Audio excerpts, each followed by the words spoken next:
Hello everyone, welcome to my channel. என்னோட vlogs-ஐ நீங்க follow பண்ணிட்டு இருந்தீங்கன்னா உங்களுக்கு தெரிஞ்சிருக்கும் என்னோட அம்மாவுக்கு gardeningனா ரொம்ப பிடிக்கும். நாங்க gardeningல எக்ஸ்பர்ட்லாம் கிடையாது. இப்போதான் கொஞ்சமா கத்துக்கிட்டு வரோம்.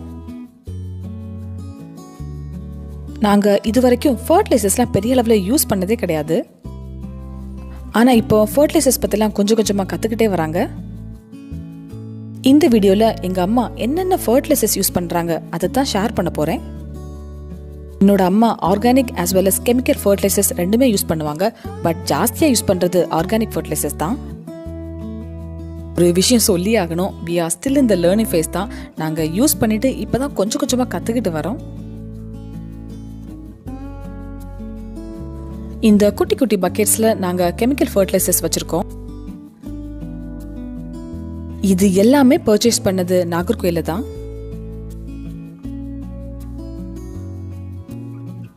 இந்த கிரீன் கலர் பவுடர் தான் ஃபங்கிசைட். இந்த ஃபங்கிசைட் தான் நம்ம பிளான்ட்ஸ்ல வந்து ஃபங்கல் இன்ஃபெக்ஷன்ல வந்துச்சுன்னா கியூர் பண்ணோம். பொதுவா லீவ்ஸ்ல எல்லாம் பிளாக் ஸ்பாட்ஸ் வந்துச்சுன்னா இதை நம்ம யூஸ் பண்ணிக்கலாம். அமேசான்ல கூட இது அவைலபிளா இருக்குது. அடுத்து நான் காமிக்கிற ஃபர்டிலைசர்ஸ் எல்லாமே பாட்டிங் மிக்ஸ்சர் தான். இதுதான் வேப்பம் புண்ணாக்கு. அப்புறம் இந்த பிங்க் கலர்ல இருக்கிறது தான் பொட்டாஷ் ஃபர்டிலைசர். இது பொதுவாக பிளான்ட்ஸ்க்கு நல்ல இம்யூன் கொடுக்கும். நல்ல பூக்கிற செடிகள்லாம் போட்டால் ரொம்ப ஹெல்த்தியாக வளரும். இப்போ நம்ம பார்க்குறது வெர்மி கம்போஸ்ட். இது கூட செடிகளுக்கு நல்ல நோய் வராமல் தடுக்கும். இது வந்து கடலை புண்ணாக்கு.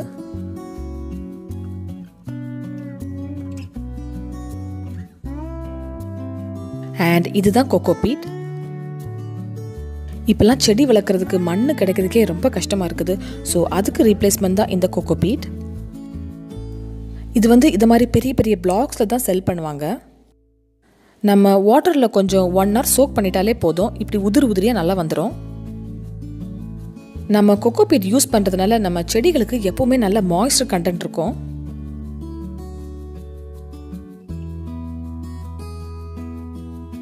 லாஸ்ட் நம்ம பார்க்குறது கவுடங் மேன்யூர் தான்.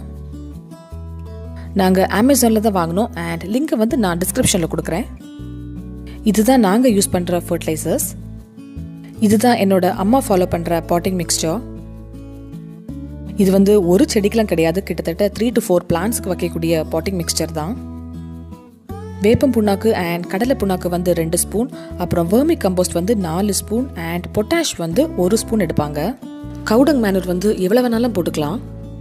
இது எல்லாமே நல்லா மிக்ஸ் பண்ணிட்டு அப்புறம் நமக்கு தேவையான அளவு கோகோபீட் அண்ட் நல்ல மண் எடுப்பாங்க.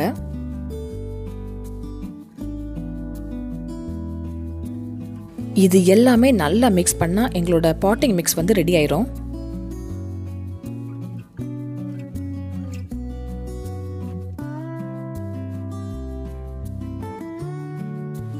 பிளான்ட்ஸுக்கு ஏதாவது ஃபங்கல் இன்ஃபெக்ஷன் வந்தால் தான் நாங்கள் இந்த ஃபங்கிசைட் பவுடர் யூஸ் பண்ணுவோம். எங்களுக்கு ரொம்ப பிடிச்ச இந்த அடினியம் பிளான்ட்டோட ஒரு பிரான்ச் வந்து அப்படியே அழுகிடுச்சு. இந்த அடினியம் மூடெல்லாம் நிறைய புல்லு பிடிச்சிருந்துச்சு. ஸோ அதை எடுக்கலாம் நாங்கள் கம்பி வச்சு குத்துனதுல தான் இந்த பிளான்ட் ரொம்ப டேமேஜ் ஆயிடுச்சு. கட் பண்ண பிரான்ச்சஸ்லாம் இந்த ஃபங்கிசைடை நாங்கள் அப்ளை பண்ணிட்டோம்.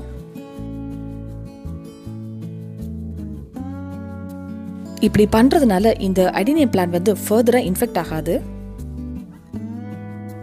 பாத்தீங்கன்னா இப்போ வந்து இந்த பிளான்ட் கொஞ்சம் ஹெல்தியாவே வளர்ந்து வந்துட்டு இருக்குது. ஃபங்கிசைட் வந்து நம்ம ரொம்ப ஜாஸ்தியெல்லாம் யூஸ் பண்ணக்கூடாது. அப்படி யூஸ் பண்ணோம்னா செடியெல்லாம் பட்டு போயிடும். ஸோ ரொம்ப கேர்ஃபுல்லாக யூஸ் பண்ணணும்.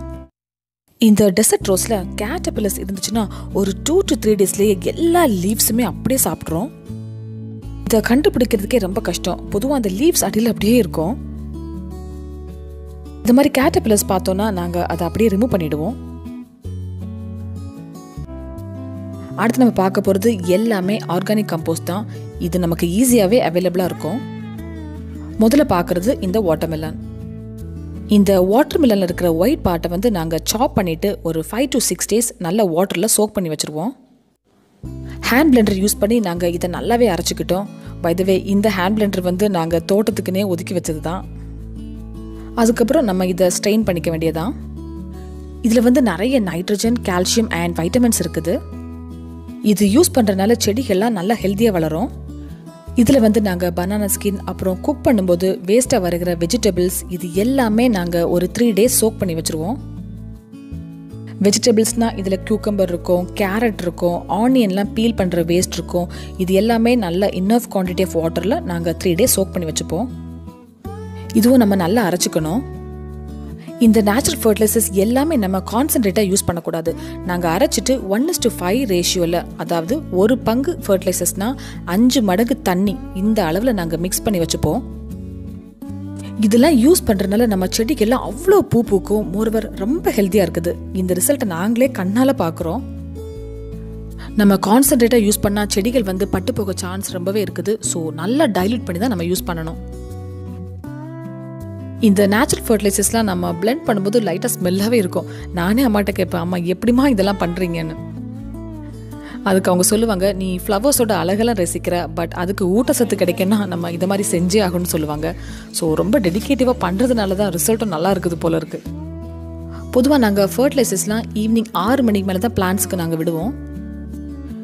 ஏன்னா இதுக்கப்புறம் நம்ம செடிக்கு தண்ணியெல்லாம் விடாது. தண்ணி விட்டுட்டோம்னா இதோட எஃபெக்ட் அப்படியே போயிடும்.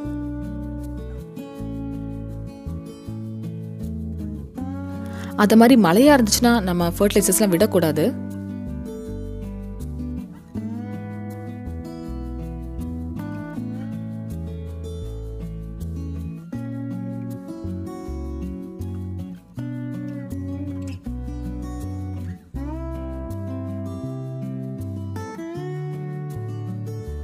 அடுத்து வந்து தோசை மாவுலையும் ஃபர்டிலைசர் செய்வாங்க. நம்ம செடிகள் வந்து நல்லா பூக்கணும்னா இந்த தோசை பேட்டர் ரொம்பவே ஹெல்ப் பண்ணுது.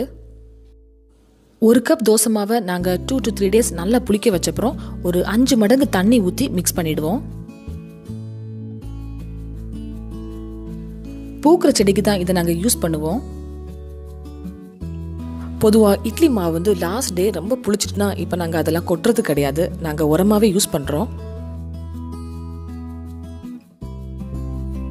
அடுத்து நம்ம பார்க்க போகிறது எனக்கு ரொம்ப பிடிச்ச ஒரு ஃபர்டிலைசர், அதாவது ஆரஞ்சு பீல் வச்சு செய்கிறது தான். ஆரஞ்சு பீல் இருக்குதுல்ல, அதை நல்லா கட் பண்ணி நாங்கள் வாட்டரில் சோக் பண்ணி வச்சுருவோம். நாங்கள் ஒரு 8 to 10 days இப்படி சோக் பண்ணி வச்சுப்போம். அதுக்கப்புறம் ஒரு பிளெண்டரில் நல்லாவே அடிச்சுப்போம். ஆஃப்டர் தட் நம்ம இதை ஸ்ட்ரெயின் பண்ணிக்கணும். இந்த ஃபர்டிலைசரை நம்ம 2 months வரை வச்சுக்கலாம். நல்ல சிட்ரஸி ஃப்ரேக்ரன்ஸாக இருக்கும். இந்த ஆரஞ்சு பீல் ஃபர்டிலைசர் வந்து ரிச் நைட்ரஜன். ஸோ நம்ம செடிகளுக்கெல்லாம் நல்ல க்ரோத் கொடுக்கும். இது நம்ம இன்டோர் அவுட்டோர் பிளான்ட்ஸ்க்குலாம் வச்சுக்கலாம். பொதுவாகவே நீங்கள் ஃப்ளாட் ஹவுஸ்லலாம் இருந்தீங்கன்னா வீட்டில் வந்து இன்டோர் பிளான்ட்ஸ் வச்சிங்கன்னா இந்த ஃபர்டிலைசர் பர்ஃபெக்டாக இருக்கும். ஏன்னா பேட் ஸ்மெல்லே வராது. பொதுவாக லீவ்ஸ் எல்லாம் நல்லா பழுத்து போயிருதுன்னா இந்த ஃபர்டிலைசர் யூஸ் பண்ணலாம். இந்த ஆரஞ்சு ஃபர்டிலைசரை நம்ம 1:5, அதாவது 1 part orange fertiliser and 5 part water, அந்த கணக்கில் நம்ம மிக்ஸ் பண்ணணும். யூஸ்வலாக நாங்கள் ஈவினிங் 6 o'clock மேலே தான் இந்த ஃபர்டிலைசர் செடிகளுக்கெல்லாம் விடுவோம்.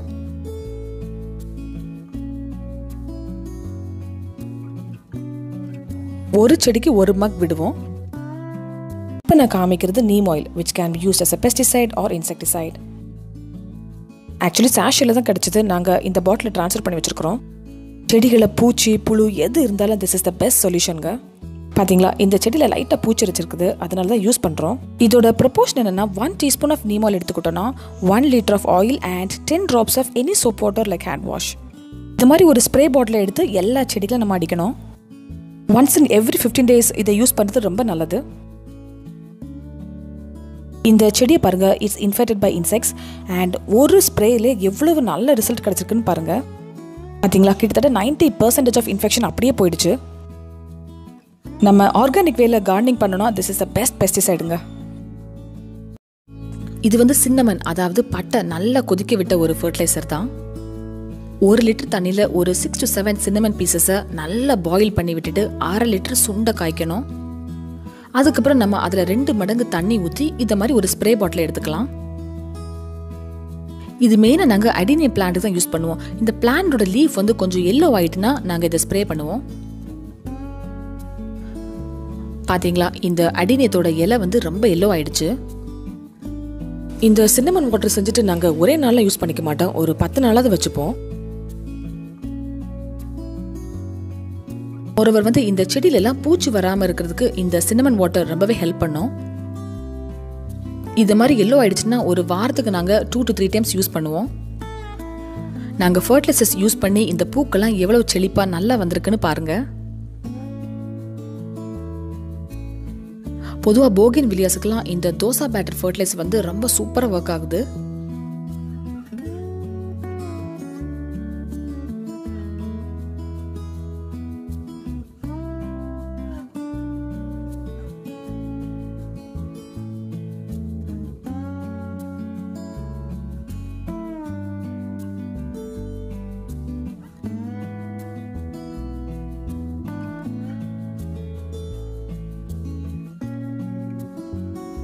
கடைசியாக ஒரு விஷயம் சொல்லி ஆகணும். நாங்கள் ஃபர்டிலைசர்ஸ் யூஸ் பண்ணுறதெல்லாம் எக்ஸ்பர்ட்லாம் கிடையாது. இப்போ தான் கொஞ்சம் நாங்கள் கற்றுக்கிட்டு வரோம். அண்ட் கொஞ்சம் நல்ல ரிசல்ட்டும் வந்திருக்குது. இந்த வீடியோ உங்களுக்கு பிடிச்சிருக்குன்னு நினைக்கிறேன். அடுத்த வீடியோவில் உங்களை சந்திக்கிறேன். அது வரைக்கும் பை அண்ட் டேக் கேர்.